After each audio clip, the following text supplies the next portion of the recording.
The great hall of the Zalathi homeworld fell silent as the last transmission from Kepler-7 cut to static. High Counselor Venth closed his large, dark eyes and let his head fall forward. Another world lost. Another billion innocent lives gone. Around the circular chamber, the other council members sat in stunned silence. Their delicate, deer-like features showed the strain of months of constant bad news. The Zalathi had never known war before the Krex came. They were farmers, artists, and healers. Violence was something they read about in ancient history books, not something that happened to civilized people. "How many does that make?" asked Counselor Mira, her voice barely above a whisper. 17 worlds in 6 months, Venth replied without opening his eyes. 17 worlds full of families, children, elders. All gone. The Krex hegemony moved through space like a plague. They were massive, scaled creatures with razor-sharp claws and teeth that could tear through metal. They called themselves the ultimate predators, and they proved it by eating anything that moved, literally. The Krex did not just conquer worlds. They consumed them. Every living thing became food or sport. They had no use for prisoners or slaves.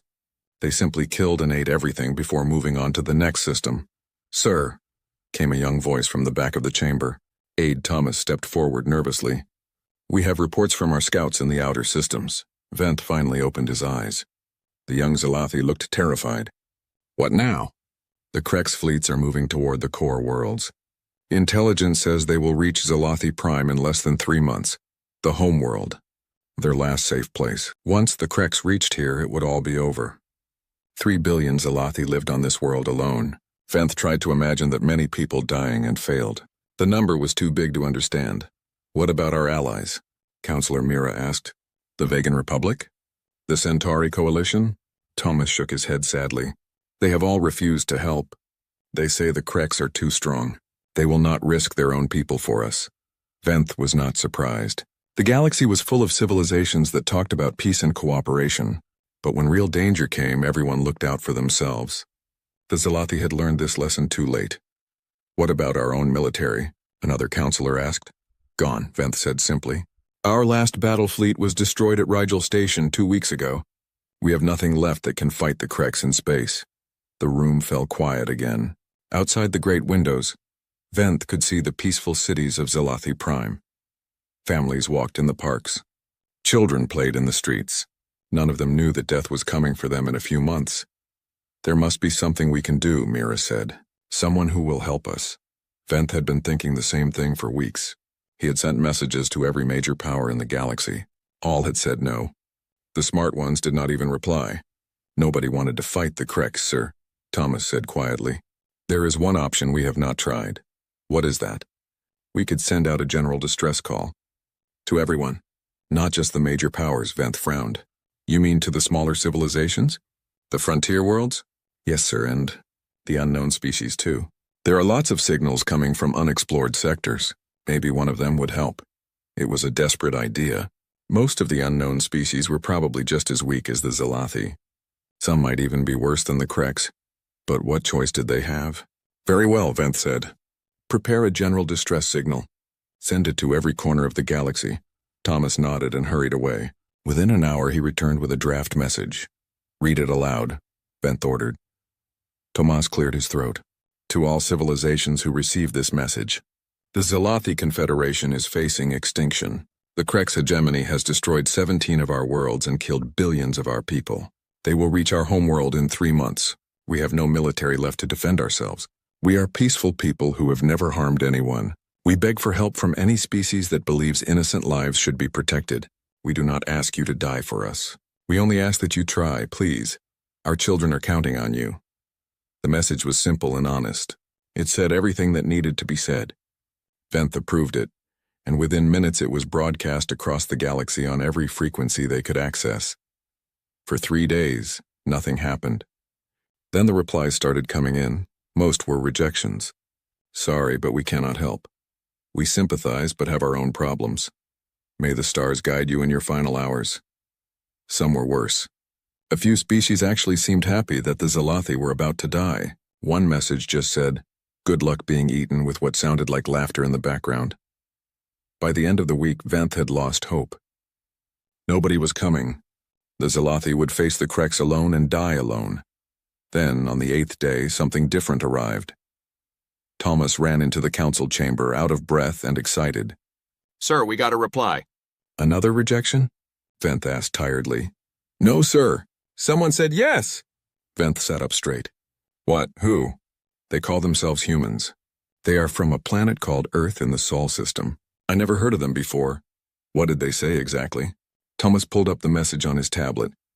The words were simple. Received your distress call. Help is coming. Hold on, that was it.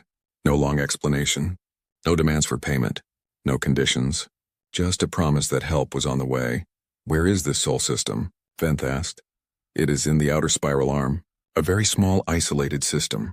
Our computers show no previous contact with them. A small, isolated system. Probably another weak species like the Zelathi themselves. But at least someone cared enough to try. How long until they arrive? Venth asked.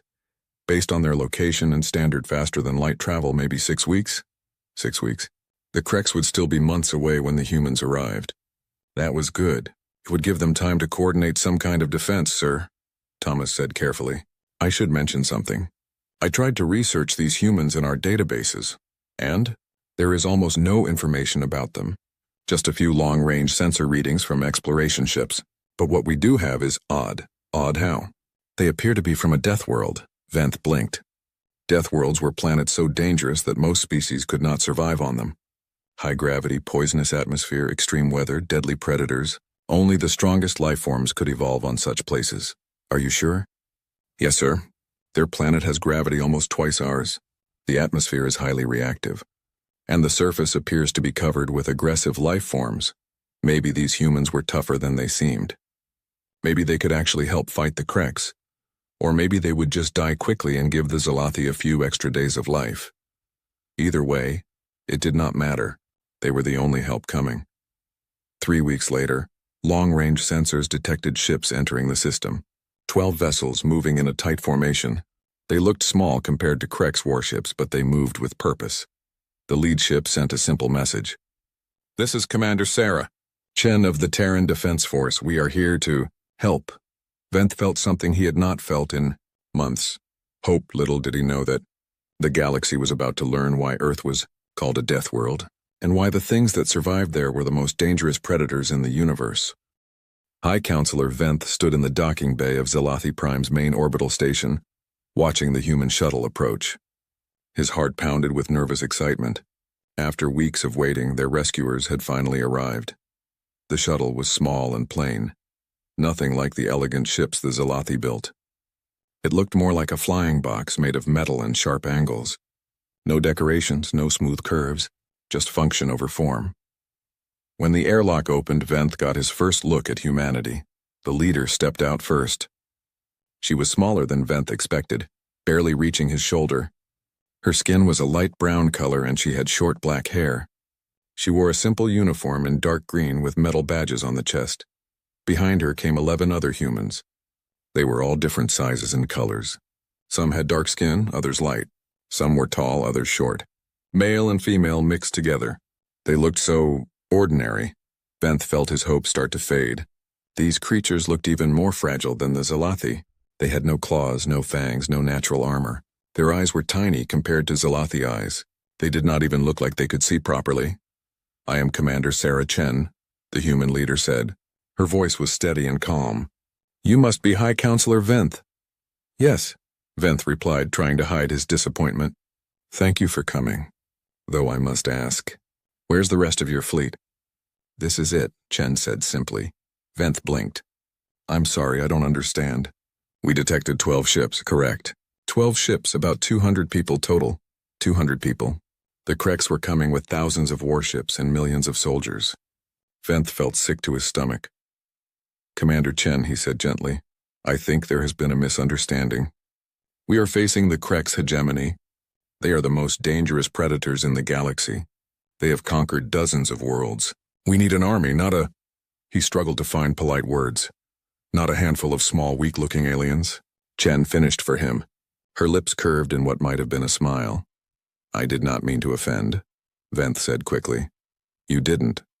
I understand your concern. We probably don't look like much to you. It's not that we don't appreciate your courage, Counselor Mira added. She had joined them in the docking bay. But perhaps you don't understand what we're facing. The Kreks are massive creatures. They have razor claws and teeth like swords. They eat other sentient beings alive. We read your files, Chen said. 8 feet tall, natural weapons, hunt in packs. Impressive. Then you understand why 200 people cannot help us? Chen looked around the docking bay. Her small eyes seemed to take in every detail. Tell me about your military doctrine. Our what? How do you fight wars? What are your tactics? Venth exchanged a confused look with Mira. We don't fight wars. We are a peaceful species. We try to solve problems with talking. Right, and when talking doesn't work, we call for help from our allies. And when your allies won't help? Venth was quiet for a long moment. We die. Chen nodded like this made perfect sense. That explains a lot. Show me your defensive positions. For the next 2 hours, Chen and her team toured the orbital defenses around Zalathi Prime. Venth pointed out their few remaining weapons platforms and shield generators. Chen asked technical questions that Venth could barely answer. These shields, Chen said, looking at a readout, they're designed to stop energy weapons? Yes, most civilized species use plasma cannons and laser arrays. What about kinetic weapons, or missiles, projectiles? Venth frowned. Those are very primitive weapons. Nobody uses them anymore. Chen made a note on a small device. I see, and your weapons platforms? They fire focused particle beams. Very clean and efficient kills. Clean kills. Chen repeated the words like they tasted strange. How many shots to kill a Krex? Our computers estimate 3 direct hits to vital areas. And if you miss the vital areas? Then, many more shots. Chen finished her tour and called her team together for a private meeting. Venth watched them talk in low voices, using hand gestures he didn't understand. Sometimes they seemed to be arguing. Other times they made sounds that might have been laughter. Finally, Chen returned to Venth. We need to make some changes to your defenses. What kind of changes? First, we're going to turn off your shields. Venth nearly choked. Turn them off? Why? Because they won't stop what's coming anyway. And we need the power for other things. But without shields, we're defenseless. No, Chen said quietly. Without shields, you're honest about what you're facing. That's the first step to winning. Over the next week, the humans worked around the clock. They brought strange equipment from their ships and installed it throughout the station. They set up new sensors, new computers, new weapon systems that Venth had never seen before. The weapons worried him the most. They looked primitive, like something from the ancient times. Metal tubes that fired solid projectiles instead of energy beams. Chemical explosives instead of antimatter charges. These weapons are thousands of years old, Mira complained to Chen one day. 50,000 years old, actually, Chen replied. We've been refining them for a long time. But why use such primitive technology? Chen picked up one of the projectiles. It was a simple metal cylinder with a pointed tip. Because these work differently than energy weapons. A plasma bolt either hits or misses. But this? She held up the projectile. This doesn't care about shields or armor. It just keeps going until something stops it. It seems inefficient. Maybe, but it's reliable. And reliability matters when lives are on the line. The humans also did strange things with the station itself. They welded metal plates over windows. They filled hallways with obstacles and barriers. They turned the beautiful open spaces into a maze of choke points and defensive positions. You're making our home into a fortress, Venth observed. Yes, Chen said without apology. Pretty stations don't win wars. But we don't want to win wars. We want to survive them. Chen stopped working and looked at him directly. Counselor, can I ask you something? Of course. When the Kreks come, what do you think will happen? They will attack us. We will try to defend ourselves. Many of us will die, but hopefully some will escape. And then? Then, they will hunt down the ones who escaped. Eventually they will kill us all. Chen nodded. That's one possibility. Here's another. When the Kreks come, we kill them all. Venth stared at her. Kill them all? Every single one. Make sure none of them leave this system alive. That's impossible. There will be thousands of them. Probably. But here's the thing about humans, Counselor. We don't fight to survive. We fight to win. And when we fight to win, we use every advantage we can get. What advantages do you have against the Kreks? Chen smiled again. It was not a comforting expression. They think they're the ultimate predators. They're wrong. 3 days later, Long-range sensors detected the Krex fleet entering the outer system. Hundreds of massive warships, each one the size of a small city. They moved in a loose formation, confident and unhurried. Venth felt the familiar terror rise in his chest, but when he looked at Commander Chen, she seemed almost excited. "Finally," she said. "I was getting bored." The Krex ship sent the usual message. "Surrender now and your deaths will be quick." Chen opened a return channel. "This is Commander Sarah Chen of the Terran Defense Force. You are ordered to leave this system immediately." The Krex response was laughter. Actual laughter transmitted across space. "Little prey animals," came the reply. "We will enjoy eating you." Chen closed the channel and turned to her communications officer. "Send the message." The human nodded and pressed a series of buttons. A new signal went out from the station, but not to the Krex. It went to the edge of the system where 12 small human ships waited in the darkness. "What message?" Venth asked. Chen looked out the viewport at the approaching Krex fleet. Her expression was calm, almost peaceful. "Welcome to Earth's playground," she said quietly. "Let's show them how monsters really hunt." Admiral Kreth of the Krex hegemony stood on the bridge of his flagship, watching the pathetic defenses around the Zalathi homeworld. A few old weapons platforms, some basic shields, and one small space station. This would be over in minutes. Kreth was a massive creature, even by Krex standards. His scales were deep black with red markings that showed his kill count. His claws could tear through steel, and his teeth had crushed the bones of 1,000 enemies. He had personally devoured the leaders of 6 different species. "Sir," his tactical officer reported, "we are detecting some unusual readings from the station." "What kind of unusual?" "Unknown technology, sir. The energy signatures don't match anything in our databases." Kreth growled with amusement. "Probably some desperate last-minute weapons." "It won't matter." The Krex fleet moved into attack formation. 300 warships arranged in a perfect sphere around Zalathi Prime. Each ship was armed with plasma cannons that could melt through any known armor. The plan was simple. Destroy the orbital defenses, then land ground forces to begin the harvest. "Sir," another officer called out, "we're detecting ships moving in the outer system." "How many?" 12 small vessels. They appear to be the humans who answered the Zalathi distress call." Kreth laughed, a sound like grinding metal. 12 ships? Are they planning to surrender?" "Sir, they're moving toward us." "All 12 of them?" "Yes, sir. They're not even in formation. They just seem to be charging straight at us." Kreth looked at the tactical display, 12 tiny dots moving toward his massive fleet. It was the most ridiculous thing he had ever seen. "Are they insane?" he wondered aloud.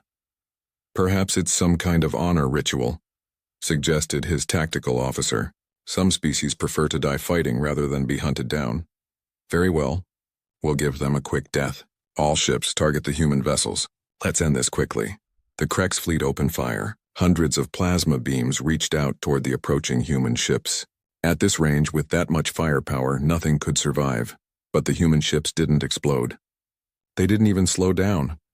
"Sir," the sensor operator said, confusion in his voice. "The humans are still there." "Impossible. Check your readings." "I am, sir. Direct hits on all targets. But they're still moving." Kreth stared at the display. The 12 human ships were now much closer, and they were not only intact, they were accelerating. "How are they surviving that much firepower?" Kreth demanded. "Unknown, sir. Their armor must be incredibly advanced." The first human ship reached the outer edge of the Krex formation. Instead of firing weapons, it did something that shocked every Krex on every ship. It rammed directly into a Krex cruiser. The impact was tremendous. Both ships exploded in a ball of fire and debris, but before anyone could process what had happened, the second human ship rammed another Krex vessel. Then the third. Then the fourth. "They're ramming us!" Kreth roared. What kind of insane tactic is that? But the ramming attacks were just the beginning. The remaining human ships didn't explode when they hit. Instead, they seemed to attach themselves to the Krex hulls like parasites. "Sir," came a panicked voice from one of the outer ships. "The humans are cutting through our hull." "What?" "They're using some kind of cutting tools. They're opening holes in our armor." Kreth couldn't believe what he was hearing. "All ships, focus fire on the attached human vessels. Destroy them." "Sir, we can't fire on them without hitting our own ships." The Krex had never faced an enemy that would deliberately crash into their vessels. Their tactics were all based on ship-to-ship combat at long range. This close-quarters madness was completely outside their experience. Then the reports started coming in from the ships that had been boarded. "Sir, the humans are inside the ship." "How many of them?" "Unknown. They're moving through the ventilation shafts." "Use your claws. Tear them apart." "We're trying, sir." "But they have weapons we've never seen before." Kreth listened in growing horror as his crews described the human boarding parties. The humans were smaller than Krex, but they moved differently. They didn't charge forward in straight lines like civilized warriors. They attacked from unexpected angles, used the ship's own structure against the defenders, and employed weapons that made no sense. "They're using explosive devices, sir. They're destroying our own corridors to trap us. They have projectile weapons that fire through walls. Sir, they're using our own atmospheric systems against us. They've introduced some kind of gas, but the worst reports came from the ships where humans had reached the command centers. Sir, this is Captain Vorth of the Decimator. The humans have taken the bridge. They're using our own weapons against the fleet." Kreth watched in disbelief as 3 of his own ships turned their guns on their former allies. The humans had somehow learned to operate Krex's technology in a matter of minutes. "How is that possible?" he demanded. His tactical officer was studying the sensor readings with growing alarm. "Sir, I think I understand what's happening." "Explain." "The humans aren't fighting like prey animals. They're not even fighting like predators. Then what are they fighting like? Like something that hunts predators." The battle was turning into a nightmare. The Krex fleet was powerful, but it was designed to fight other fleets in orderly formations. The humans fought like a virus, getting inside the Krex defenses and destroying them from within. More human ships arrived from the edges of the system. They moved in patterns that made no tactical sense, appearing from unexpected directions, hitting weak points that shouldn't have existed. "Sir," the communications officer reported, "we're receiving surrender demands." "From the Zalathi?" "No, sir, from the humans." Kreth almost laughed. "Surrender demands?" "They have 12 ships." "Sir, we've lost 47 ships in the last 10 minutes. Kreth felt cold fear creep up his spine. 47 ships, nearly a sixth of his fleet gone. "Patch me through to the human commander." A new voice came over the communication system. It was calm, professional, and utterly without fear. "This is Commander Chen. You have 30 seconds to surrender your fleet. I am Admiral Kreth of the Krex Hegemony." He roared back. "We do not surrender to inferior species." Wrong answer. The channel closed. Almost immediately, every human ship in the battle zone changed tactics. Instead of boarding and capture, they switched to pure destruction. The humans had been holding back. Kreth watched his fleet die around him. Ships that had survived the boarding action suddenly exploded from internal detonations. The captured vessels turned their weapons to maximum power and fired, point blank into their neighbors before self-destructing. The humans had planted bombs throughout his fleet while they were fighting, sir, his tactical officer said quietly. "We need to retreat. The Krex Hegemony does not retreat." "Sir, we've lost 60% of our ships. The humans are systematically destroying us." Kreth looked at the tactical display. His magnificent fleet was scattered debris and burning hulks. The humans had somehow turned a massive space battle into a slaughter. "All ships," he said finally, "withdraw to the outer system." But as the surviving Krex ships tried to flee, they discovered the humans had prepared for that too. More human vessels appeared from asteroid fields and gas giant shadows, cutting off escape routes. The humans had been planning this battle for weeks. Every move, every tactic, every possible response had been anticipated. "Sir," came a terrified voice from one of the fleeing ships, "the humans are following us." "Of course they are." "All ships, prepare for hyperjump." "Sir, we can't. They've deployed some kind of interference field." Kreth felt true terror for the first time in his life. The humans weren't just winning. They were hunting his people down like animals. On the surface of Zalathi Prime, High Counselor Venth watched the battle through the orbital sensors. He could barely understand what he was seeing. "Commander Chen," he said into his communicator, "what is happening up there?" Chen's voice came back, still calm despite the chaos around her. "We're teaching the Krex an important lesson." "What lesson?" "That Earth didn't climb to the top of the food chain by being the biggest or the strongest." "Then how?" "By being the smartest, and the most persistent, and by never ever giving up." The battle raged for 6 more hours. When it finally ended, the Krex Hegemony had lost their entire invasion fleet. Not a single ship escaped to warn their homeworld. Commander Chen stood in the wreckage of a Krex command ship, looking down at Admiral Kreth's body. The mighty Predator had died badly, torn apart by his own terror as much as by human weapons. She activated her communicator. "Zalathi Prime, this is Chen. The system is secure." "Commander," came Venth's voice, shaking with disbelief. "How did you do this?" Chen looked out through the shattered viewport at the debris field that had once been the most feared fleet in the galaxy. "We kept our promise," she said simply. "Help came?" The news of the Zalathi victory spread across the galaxy like wildfire. In one day, the feared Krex hegemony had lost their entire invasion fleet to 12 human ships. Most species thought it was impossible. The Krex thought it was a fluke. They were about to learn how wrong they were. General Thane commanded the Krex home fleet from his fortress on the planet Morvac. He was older than Admiral Kreth had been, more experienced and much more careful. When word reached him that the Zalathi expedition had been destroyed, he did not panic. Probably some kind of new weapon, he told his staff, or maybe Kreth underestimated the Zalathi defenses. But over the next few weeks, more disturbing reports began to arrive. Krex supply convoys were disappearing. Remote outposts went silent. Patrol fleets sent out distress calls before vanishing completely. And always, the reports mentioned humans. "Sir," his intelligence officer reported, "we've lost contact with the Rigel sector." "All of it?" "Yes, sir. 12 Krex colonies gone. The last transmission mentioned human ships." Thane studied the tactical map on his wall. Red marks showed all the positions where Krex forces had disappeared. There was a pattern, but it made no sense. "They're not attacking our main bases," he observed. "No, sir. They seem to be targeting isolated positions. Outposts, supply depots, small colonies. Why? Those targets have no strategic value." His intelligence officer hesitated. "Sir, I think they're hunting our people." "Hunting?" "Not for territory or resources. They seem to be specifically targeting Krex personnel. And, sir, none of the humans have been found dead. That was the most disturbing part. In every attack, the Krex defenders were killed or captured, but human casualties were almost zero. Either the humans were incredibly lucky or they were incredibly good at this." "Sir," another officer interrupted, "we have a priority transmission from Admiral Vex in the Outer Rim." "Put him through." Admiral Vex appeared on the communication screen. He looked terrified, which was shocking. Vex was one of the most experienced Krex commanders alive. "General Thane," Vex said, his voice shaking, "we need reinforcements immediately." "What's your situation?" "The humans have been attacking our positions for 3 days. But sir, they're not fighting like any enemy we've ever faced." "Explain." "They don't attack our strongest positions. They attack our weakest ones. They don't try to hold territory. They just kill our people and disappear." Thane frowned. "That's not how wars are fought. Sir, I don't think they're fighting a war. I think they're exterminating us."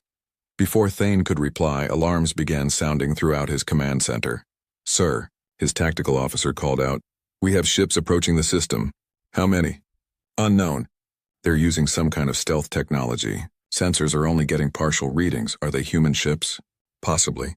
"Sir, they're not responding to our hail." Thane felt the first stirrings of real concern. Morvac was the most heavily defended world in Krex space. If the humans were attacking here, they were either incredibly brave or incredibly stupid, or incredibly confident. "All defensive platforms online," he ordered. "Ready the home fleet." "Sir, the fleet is already launching." Through the command center's windows, Thane could see hundreds of Krex warships rising from the planet's surface. The home fleet was the pride of the hegemony, more powerful than any other force in Krex space. But as the ships reached orbit, something went wrong. "Sir," the communications officer said, his voice filled with confusion, "Admiral Torx is reporting engine problems." "What kind of problems?" "Sir, he says his engines just shut down. All of them." "That's impossible." "Sir, Admiral Caney is reporting the same thing." "And Admiral Brust?" Thane watched in growing horror as his entire fleet drifted helplessly in orbit. One by one, every ship lost power. "Sir," his technical officer said, "I'm detecting some kind of signal being transmitted from the ships." "What kind of signal?" "It looks like a computer virus, sir. Something is taking control of our systems." The humans had somehow infected the entire Krex fleet with a computer virus. But how? The Krex used completely different technology than anyone else in the galaxy. Sir, the communications officer called out. We're receiving a transmission from the human ships. Put it through. A new voice filled the command center. It was calm, professional, and utterly without emotion. This is Captain Rodriguez of the Terran Reaper Squad. General Thane, you are under arrest for crimes against sentient life. Thane almost laughed. Arrest? You in what army? This army. Suddenly, every screen in the command center lit up with the same image. Human soldiers inside Krek's ships. Somehow, while the fleet was being disabled, human boarding parties had infiltrated every single vessel. Impossible, Thane whispered. Sir, his tactical officer said, I'm reading massive life sign failures throughout the fleet. Thane realized what was happening. The humans weren't trying to capture the ships. They were systematically killing every Krex on board. All ground defenses open fire, he ordered. Sir, we can't target the ships without hitting our own people. Our people are already dead. The surface weapons opened fire, destroying several of the disabled Krex ships. But the humans had planned for this too. More human vessels appeared from the planet's shadow moving toward the surface. Sir, the sensor operator reported, human ships are landing all across the planet. How many troops? Unknown, sir. They're using some kind of jamming technology. Reports began flooding in from Krex positions around the planet. The humans were attacking everywhere at once, but not in any pattern that made military sense. Sir, they've taken the power plant. Sir, the communications center is under attack. Sir, they've destroyed the spaceport. The humans weren't trying to conquer Morvac. They were trying to strand the surviving Krex on the planet cut off from help. Sir, his aide said quietly, perhaps we should consider surrender.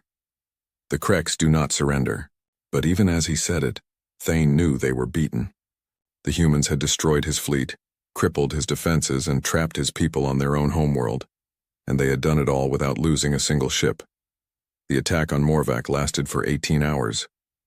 When it was over, the most powerful military force in Krex space had been completely eliminated. But the humans didn't stop there. Over the next 2 months, human Reaper squads appeared throughout Krex territory. They moved like ghosts, striking at targets across dozens of star systems simultaneously. They captured Krex leaders, destroyed Krex bases, and liberated Krex slave worlds. But the most terrifying thing about the humans was how they seemed to know everything about Krex operations.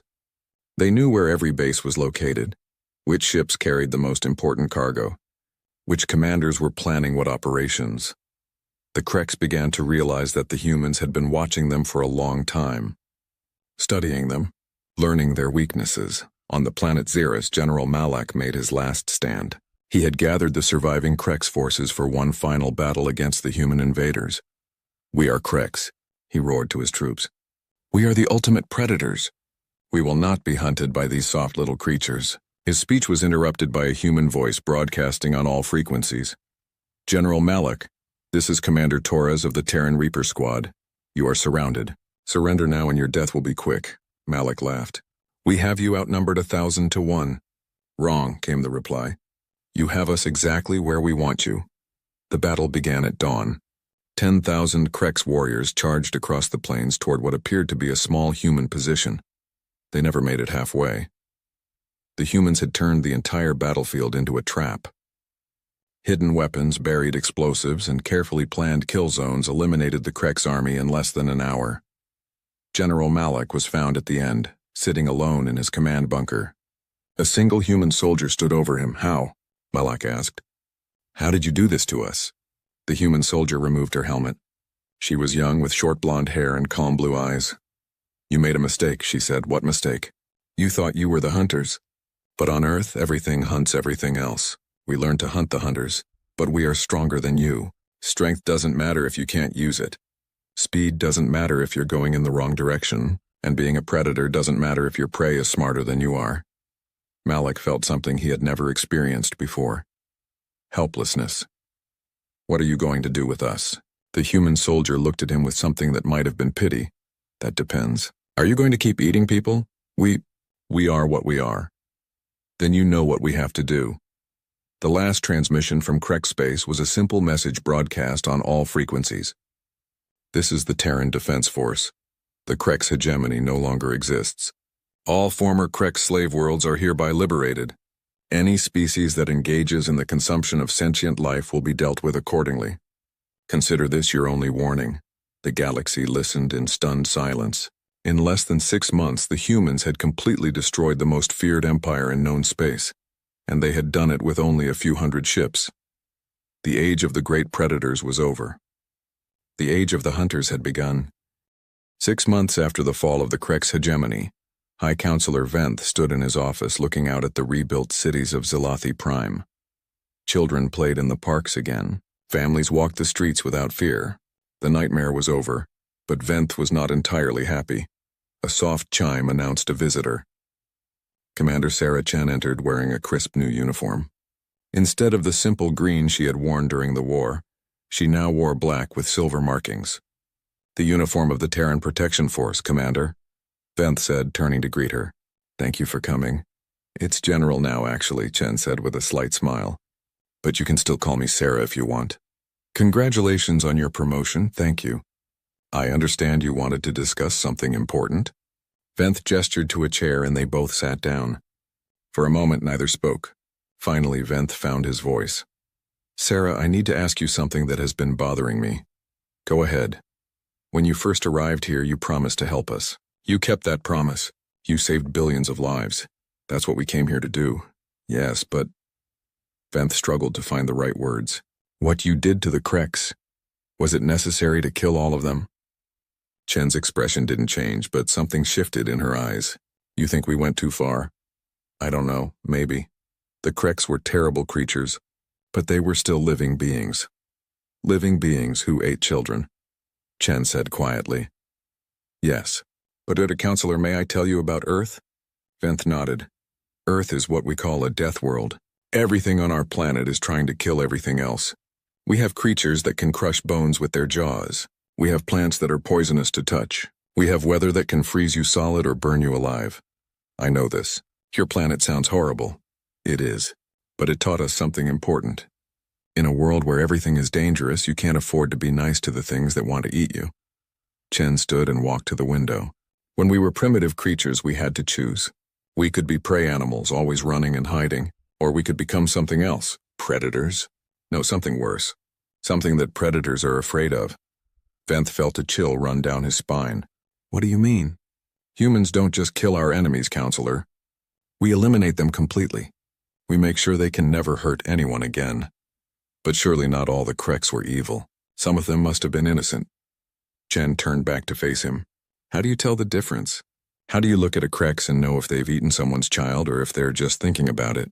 You could have tried to change them. Educate them. Could we have educated a virus? Could we have reasoned with a plague? Venth was quiet for a long moment. Is that how you see the Krex? As a disease? Yes, and we treated them accordingly. There was another long silence. Venth thought about all the Zalathi children who were alive because of what the humans had done, but he also thought about the Krex children who had died. Sarah, he said finally, I'm grateful for what you did, but I'm also afraid. Of what? Of you. Of what you're capable of, Chen nodded slowly. That's wise, is it? Should I be afraid of my rescuers? Counselor, let me ask you something. Before we came, how many species in this galaxy engaged in cannibalism? Venth thought about it. Perhaps a dozen. And now? None that I know of. Exactly. Word is spread about what happened to the, Krex. Every species that feeds on sentient life has either changed their ways or gone very quiet. You've made the galaxy safer. Yes. But we've also made it clear what happens to anyone who threatens innocent people, Venth understood. The humans had not just defeated the Krex. They had sent a message to the entire galaxy. A message written in blood and silence. What happens now? He asked. Now we wait, Chen said. We watch, we listen. And if someone else decides to start eating people, she shrugged, we deal with them. And if someone threatens Earth? For the first time since he had known her, Chen smiled a smile that was not entirely human. That would be unfortunate. For them. A week later, Venth attended the first meeting of the Galactic Protection Council. Representatives from dozens of species had gathered on a neutral station to discuss the new reality. The humans had established protection zones throughout the galaxy. Any species could request human protection if they were threatened by aggressors. In return, they agreed to follow certain basic rules. No slavery, no cannibalism, no wars of extinction, Most species were happy to agree. The humans offered better protection than anyone else in the galaxy, and their rules were not unreasonable. But some species were not happy. "This is tyranny," declared Ambassador Hux of the Verilian Empire. "You humans have no right to impose your values on the rest of us." General Chen stood at the podium, looking calm and professional. "You're absolutely right," she said. Hux looked surprised. "I am? Yes, we have no right to impose our values on you. But we do have the ability. That's might makes right." "No," Chen said patiently. "Might makes right is when you use your power to take what you want. What we're doing is using our power to protect what others have. And if we refuse to accept your protection, then you don't get it. What if we actively oppose you?" Chen's expression didn't change, but every being in the room felt the temperature drop. That would be a poor decision. Ambassador Hux sat down quickly. The meeting continued for several hours. Rules were established, boundaries were drawn, and agreements were signed. The galaxy now had a single, unified authority that could enforce basic standards of civilized behavior. That authority was human. Some species called it the best thing that had ever happened to the galaxy. Others called it the most terrifying. Both were probably right. High Counselor Venth returned to Zelathi Prime that evening with mixed feelings. His people were safe, his world was prosperous, and the galaxy was more peaceful than it had been in centuries. But he could not shake the feeling that something fundamental had changed. The humans had not just defeated the Kreks, they had declared themselves the ultimate authority on what was acceptable behavior in the galaxy, and everyone had agreed to it because the alternative was too terrifying to consider. As Venth walked through the peaceful streets of his capital city, he passed a new monument that had been erected in the central plaza. It was a simple black stone with words carved in multiple languages, in memory of those who begged for mercy and in honor of those who answered. But underneath, in smaller text, was another message. "Here stands the proof that sometimes the monsters you call for help are more terrifying than the monsters you're hiding from." Venth stopped and read the inscription again. He wondered if his people would remember this lesson in the generations to come. Somewhere in the darkness above, human ships patrolled the edges of the system, silent guardians watching for threats, protectors who had saved billions of lives, hunters who had eliminated an entire species without losing a single ship. The galaxy was safe now. The question was, what did that safety cost? And more importantly, what would happen if humanity ever decided that other species posed a threat? Venth looked up at the stars and shivered. Despite the warm evening air, the galaxy had learned an important lesson. When you beg for monsters to save you from other monsters, sometimes you get exactly what you ask for, and sometimes that's the most terrifying answer of all. The age of great predators was over. The age of humanity had begun, and in the cold depths of space, human ships continued their eternal patrol.